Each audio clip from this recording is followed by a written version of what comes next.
আজকে আমি এই 3 টুকরো মাংস, 1 পিস আলু, একটা কাঁচা লঙ্কা, একটু ক্যাপসিকাম, 2 কোয়া রসুন, একটু সামান্য একটু আদা বাটা আর কয়েক টুকরো পেঁয়াজ দিয়ে রান্নাটা করব। আর এখানে আছে ওই 60 গ্রাম মতন চিকেন।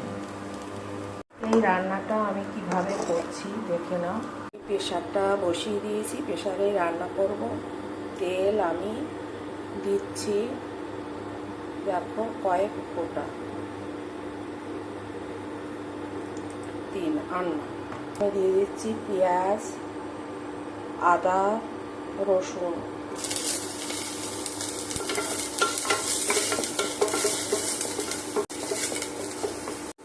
এবার মাংসের টুকরো, আলু আর ক্যাপসিকাম, কাঁচা লঙ্কা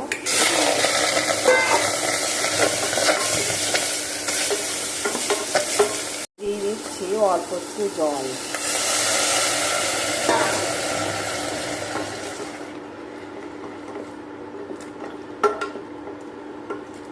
এবার আমি প্রেশারটা নামিয়ে নিচ্ছি, কারণ এবার মশলাগুলো দেব। মশলাগুলো দেওয়ার পরে প্রেশারে দেবো, না তো প্রেশারটা লাগতে মানে অসুবিধা হয়। একটুখানি হলুদ দিয়ে দিচ্ছি। সে লবণ হলুদ দিয়ে ম্যারিনেট করে রেখেছিলাম, তাই আমি এইটুকু লবণ দিচ্ছি। আমি একটুখানি জিরে গুঁড়ো দিয়ে দিলাম, একটুখানি ধনে গুঁড়ো দিয়ে দিলাম, একটি গোলমরিচের গুঁড়ো, 1 চিমটি গরম মশলা।